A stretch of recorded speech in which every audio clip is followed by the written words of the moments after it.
Қайырлы кеш, құрметті тыңдармандар. Біз бүгін 8 қараша атты жаңа шығарылымды жаңа шығарылымдағы жобаны бастайын деп жатырмыз. Бұл жобаның басты үш негізгі мақсаты бар. Бірінші мақсат бүгінгі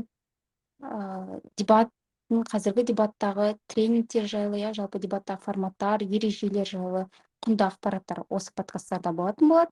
Екінші мақсат дебаттағы ұйымдастырушылық, дебаттағы турнир ұйымдастырушылығы жайында немесе өзге де көптеген мәселелер бар. Біз осы мәселелерді талқылайтын боламыз. Және үшіншісі, өте маңыздысы, Қостанай өңіріндегі дебатпен айналысатын пікірсайысшылардың жеке позицияларын, дебат жайындағы ойларын, олардың көзқарастарын білу үшін арнайы жасалған шығарылымның бірі. Және біз бүгінгі шығарылымда ең алғашқы қонақтарымыздың бірі Теңгиз мырзамен сұхбат жүргізетін боламыз. Және Теңгиз мырза, сізді бүгінгі 8 қараша атты подкастта қонақ ретінде келгеніңізге рахмет. Алғашқы сұрағым осы дебат әлемінде қалай келдіңіз? Дебат әлеміндегі сіздің әлі күнге шейін дебатта жүруіңіздің себептерін айтып өтсеңіз. Жақсы, рахмет сөз бергеніңіз үшін.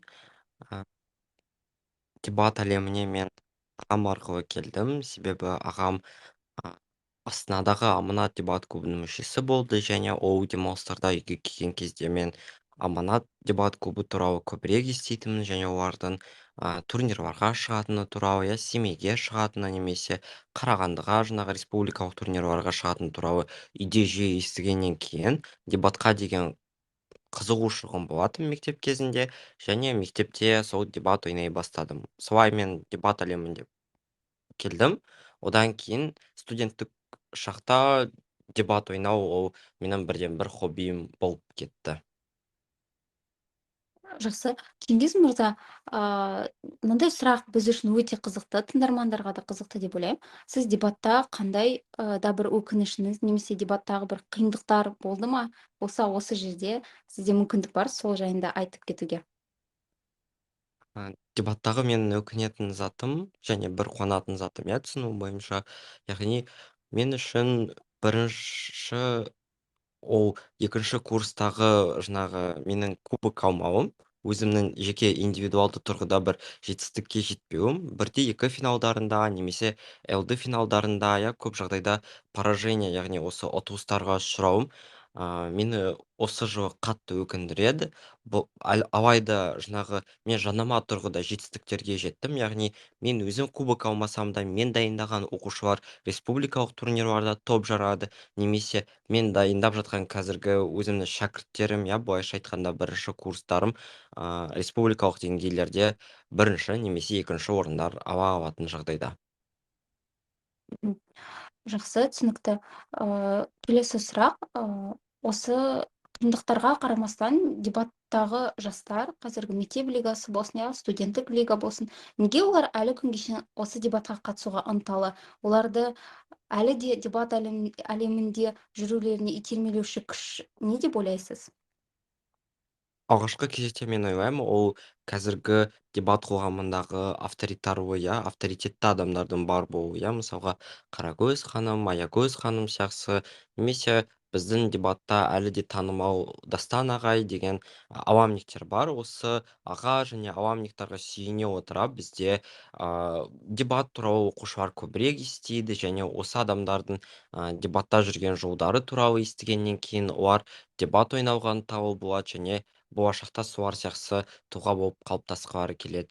Немесе мен ойлаймын, екінші фактор бар олардың дебат ойнауына, ол конкуренцияның көп болуы. Яғни сен осы жерде ашық түрде адамдармен конкуренцияға түсу арқылы сен өзіңнің не нәрсеге қабілетті екеніңді біле аласың. Және сондай қызығушылықтары бар адамдар дебат ойнауда деп ойлаймын. Жақсы. Енді біз білеміз, біздің тыңдармандар да біледі, сіздің дебат дебатта жақсы тренер екеніңізді білеміз, иә. Көптеген ережелерді дебатқа қатысты формат бойынша, иә. Сіз ағылшын тілінде оқып, өзіңіз зерттеп, осы бойынша ақпараттар жинайсыз. Енді сұрақ, қазіргі дебатта қандай өзгерістер бар? Немесе қазір дебаттың жаңашылдығы, ережелері жайында сіздің көзқарасыңыз, және осы жайында бір құнды ақпараттар болатын болса, қазір бөлісіп бізбен бірге айтсаңыз. Жақсы. Иә, жаңа өзіңіз айта кеткендей, мен ағылшын тілі мамандығында оқығаннан кейін, маған ағылшын тіліндегі дебат ойыны болсын, немесе төрешілік брифингтар болсын, немесе ондағы қарапайым тренингтарды тыңдау өте пайдалы болады. Өйткені мен екі жақты дамимын, яғни жаңа мағлұматтар естимін, және сонымен қатар ағылшынымды, яғни подтягивать етемін, былайша айтқанда, иә. Осының а, істеу арқасында мен қазіргі күні LD форматындағы ерекшеліктер туралы білемін. Я негізі LD форматында құндылыққа етістіктерді жаңағы алу ұтымдырақ болатындығын, я бақыт деген элементарный құндылықтарды ұсыну, ол Линкольн ретінде немесе сен Дуглас ретінде ойнаған кезде саған бір дәлелдеудегі қиыншылықтарды алып келуі мүмкіндік екенін түсіндім, я. Және де ребатлдардың басқаша түрлері болатындығын, және жаңағы ребатлдардың жаңа түрлерін үйрендім деп айта аламын. Сонымен қатар жаңағы BPF форматындағы екінші спикерлердің жаңағы функциясында көбінесе дискриминациялар болып жатады.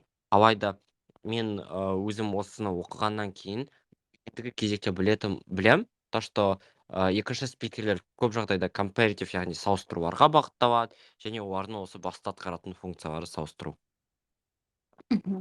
Жақсы. Одан бөлек, Чино мырза осы жақында болған Extreme Cup турнирында орыс лигасы ұйымдастырған, сіз бас ұйымдастырушы қызметін атқардыңыз. Жалпы осы турнирдің тарихы жайында, жалпы қандай проблемалар кездесті, егер олар бар болған жағдайда, осы ұйымдастырушылық моменттер бойынша сіздің білсек? Жақсы, рахмет. Бұл менің ұйымдастыруымен өтіп жатқан екінші турнир болатын. Себебі октябрь айында, яғни қазан айында мен орыс лигасында турнир ұйымдастырған болатынмын, 7 жарғы. Сол кезде мен бас төреші де болдым, және бас ұйымдастырушы да өзім болғанмын. Сол кездегі проблемаларды көру арқылы және оларды түзеу арқылы мен жаңашылдықтар алып келіп, осы проблемалардан қашуды үйрендім. Extreme Cup туралы айтатын болсақ, ол өте ерекше турнир болды. Себебі маған өзіме тематикалық турнирлар ұнайды. Әсіресе аниме тақырыбында, немесе Гарри Поттер сияқты тақырыптарды кеңінен талқылаған, немесе оларды кеңінен қозғаған ұнайды. Себебі ол мектеп оқушыларының қызығушылықтарын оятады, ал мектеп оқушылары күлген кезде мен бас ұйымдастырушы ретінде өзім сол жерде бақытты боламын. Себебі мен басқа адамдардың былайша айтқанда бетіне күлкі алдым деген сөз, иә.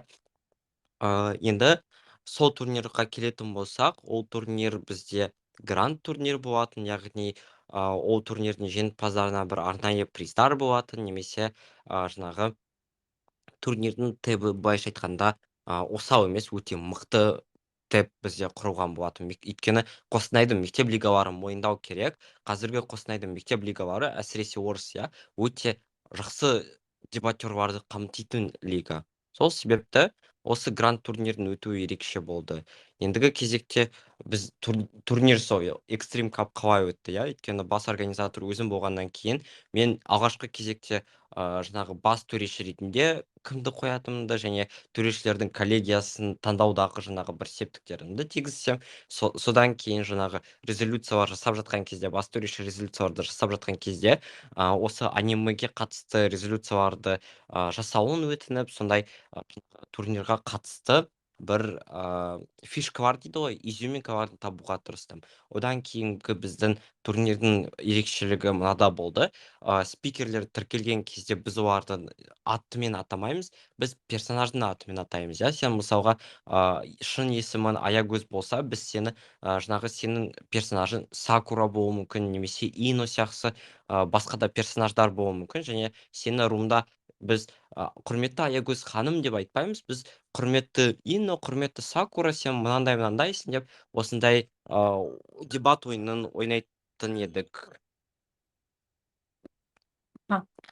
Чина мырза, осы жерде өте өзекті бір сұрақ туындайды.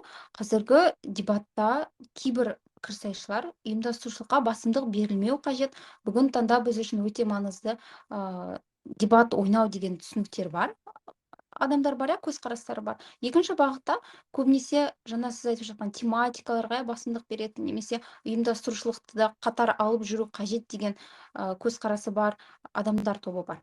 Сіз қай жақты қолдайсыз және неге? Осы жайында айтып кетсеңіз. Мен ойлаймын, бұл консервативті тұрғыдағы жаңағы бұрынғы дебатта қалып қойған адамдардың көзқарасы, жаңағы кішкене клубта болсаң, сен міндетті түрде дебат ойнау керексің, типа әрі-бері жүрмей, өзіңнің дамуыңды жасау керексің деп әңгіме айтатындар. Бірақ мен ойлаймын, ол ақтамайды.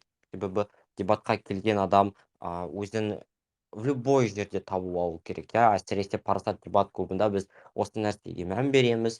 Яғни, егер де бізге жас буын келіп, бізге ойнай алмаймын, бірақ мен жақсы суретке түсіремін, немесе жақсы интервьюлар аламын деп жаңағы ұсыныс тастайтын болса, біз әрқашан да оған қуанамыз және оның парасат дебат клубында өзінің орнын табуына бір үлкен септіктер тигіземіз, иә. Бізде қазіргі күні осы біздің жаңағы клубта Қарагөз ханымның ұйымдастыруымен екі топқа бөлеміз, яғни адамдарды екі категорияға бөлеміз. Ол бірінші кезекте ойыншылар, екінші кезекте ұйымдастырушылар. Ойыншылар осы республикалық турнирларға шығады және біздің клубымыздың атағын жаңағы көрсетіп жатады, ал ұйымдастырушылар осы бірінші акторға, яғни ойыншылардың жақсы ойын көрсетуіне және олардың атмосфераны жақсы сезуіне, иә, бір ықпалдарын тигізіп жатады. Сол себепті мен ойлаймын, осы адамдардың екі актордың болуы ұтымды жаңағы әлем болып табылады деп ойлаймын. Енді сіз бас ұйымдастырушы ретінде турнирларды ұйымдастыруды, жалпы жұмыс жасауды білесіз, иә. Және сіздің көзіңізге түскен ерекше ұйымдастырушылық қасиеті бар адамдар бар болса, солар жайында айтып кетсеңіз. Несімен ерекшеленді, қандай жаңашылдықтарды олардан алуға болады екен? Бірінші кезекте мен Ботагөз туралы айтқым келеді. Себебі Ботагөздің ұйымдастырушылық моменттерін мен өзім жеке басым мойындаймын. Ботагөздің қолынан келмейтін іс жоқ, иә, ол грамоталарды әдемі дизайн жасап бере алады саған, немесе жаңағы видеоларды салған кезде, немесе фотоны түсірген кезде өте качественно түсіретін адам. Және мен өзім бас ұйымдастырушы болған турнирда Ботагөзді ұйымдастырушылар коллегиясына шақырып алдым. Себебі мен оның жаңағы осы ұйымдастырушылықта жауапкершілікпен қарайтынын білгеннен кейін Ботагөзге деген менің сенімділігім жоғарырақ болады. Сол себепті мен өзім Ботагөзді атап өткім келеді. Одан кейінгі ұйымдастырушылық моменттерде көбінесе мен мойындайтын адамдар ол жаңағы Ерден деген бала бар, иә. Осы парасат дебат клубының орыс лигасында жаңағы көптеген жаңағы карточкалар болсын, немесе жаңағы плакаттар салу деген сияқты, иә, баннерлерді тасу деген сияқты. Негізі осындай мелочный жұмыстар болса да, оларды атқаратын адам және мен үшін оның жаңағы ұйымдастырушылық коллегиясында болуы және өзінің орнын табуы тоже маңызды бола береді. Одан кейін қазақ лигасында Бақсұлтан деген жас буын бар. Негізі оның да істейтін жаңағы іс-әрекеттері көп емес, бірақ ол жасамаса басқа жасайтын адам табылмай қалатын сияқты болып көрінеді мен үшін. Және де тағы да бір атап өткім келетін жас буын ол Қайрош. Қайроштың дауысы болсын, немесе өлең айтуы болсын, немесе жүргізушілік қабілеттері болсын, ол ең жоғарғы және ең сапалы деңгейде көрсететін жас буын. Сол себепті оны да ұйымдастырушылығын мойындаймын өз басым. Жақсы. Ендеше келесі сұрақ. Осы жақында ғана Парасат Кап 2 республикалық дебат турнирі өткен болатын.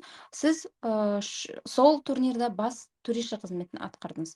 Бас төреші қызметін атқарған кезде сізге қандай мүмкіндіктер берді бұл турнир, немесе қандай есте сақтайтын оқиғалар, жағдайлар болды, осы жайында сөз өрбітсек. Негізі менің түсінуім бойынша ол бас төреші болу ең бірінші кезекте барынша қатал болу, барынша заттарға объективті қарау, я дұрыс расценка дейді ғой, дұрыс расценкаларды беру арқылы жаңағы турнирдің жақсы деңгейде өтуіне бір өз ықпалыңды тигізу. Ендігі кезекте сол жаңағы біздің мәңгі өшпес жарық жұлдыз турнирі туралы әңгіме қозғайтын болсақ, ол турнирда мен өзім бас төреші болдым, және сол кезекте резолюцияларды ойлап табу немесе қарарларды жазу қаншалықты қиын екенін байқадым. Бірақ осы мүмкіншілікті берген үшін парасат дебат клубына тағы да рахмет айтқым келеді, себебі мен ендігі кезекте білетін боламын, резолюцияларды жасаған кезде қандай нәрселерге назар аудару керек және не нәрсемен көбірек жұмыс жасау керек, иә. Сонымен қатар, осы турнир негізі 2 рет тематикасын ауыстырды, және мені официально бас төреші ретінде жарияламас бұрын мен бас ұйымдастырушылар қатарында болған болатынмын. Сол себепті турнирдің тематикасын мен барынша өзіме ыңғайлы қылып, маған ұнайтын тематика қылып, космос туралы жасаған болатынмын. Бірақ кейіннен тематика өзгеріп, ол той стилінде өтетін болғаннан кейін мен қайтадан резолюцияларды жанашырлап, қайтадан жаңа резолюцияларды қосып, тақырыпқа байланысты қырып, сондай іс-әрекеттер жасаған болатынмын осы турнир барысында. Мен үшін турнир несімен есте қалды? Ол ең бірінші кезекте менің қасымда Ерсұлтанның винг болуы, себебі Ерсұлтан екеуміз шешімдер шығарған кезде ешқандай сплитсіз, екеуміздің жаңағы ойымыз бір жерден шығатын және ешқандай жаңағы талқылауларды қажет етпейтін, себебі біз интуитивті тұрғыда жаңағы осы раундта ойыншылардың не айтқаны туралы немесе осы раундта ойыншылардың не істеп не қойғаны туралы уже біліп отыратынбыз. Сол себепті менімен бірге осы республикалық турнирда винг ретінде қасымда жүрген Ерсұлтанға рахмет айтқым келеді. Жақсы. Осымен кішігірім алғашқы шығарылымымыздың соңына жеттік. Сізден сұрайтынымыз, бізге қандай тілектеріңіз бар, немесе сіздің жалпы осы шығарылымды бастап жатқан бастамамызға көзқарасыңызды білсек. А, Мен ойлаймын, бұл жаңағы тыңдалымдарды, яғни осы подкасттарды тыңдайтын адамдар қатары көбейетін болады, себебі біз қоғамдық проблемаларды қозғайтын боламыз, иә. Қазіргі күні қоғамда өте өзекті, өте жаңағы болып жатқан проблемалар шиеленісіп жатыр, олар көбейіп жатыр, иә.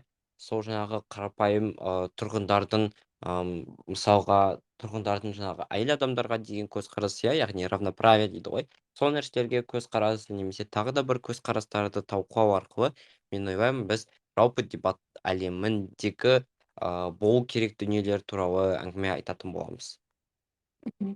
Және тағы бір мен үшін өте қызықты сұрақтары және маңызды сұрақтың бірі деп ойлаймын. Келесі шығарылымдарда сіз кімді көргіңіз келеді, кімнің көзқарасын тыңдағыңыз келеді, немесе қандай тақырыптарды қозғайтын боламыз, осы жайында айтып кетсеңіз.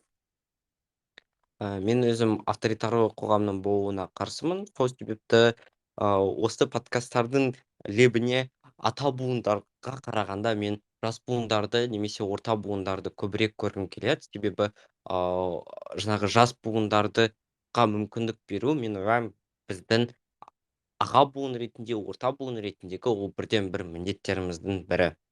Және мен ойлаймын, адамдар өз ойларын ашық жеткізген кезде немесе резолюцияларға деген, иә, өзінің проблемаларын жаңағы ашық түрде көрсеткен кезде, бізді қарап отырған тыңдармандарға бір пайдасы тиеді деп ойлаймын. Қазіргі күні мысалға актуалды болып жатқан проблемалардың бірі ол жаңағы үштілділік системасы, иә, осы үштілділік системасы қаншалықты қазір жүзеге асып жатыр, қаншалықты ол эффективті болып жатыр деген сияқты, иә.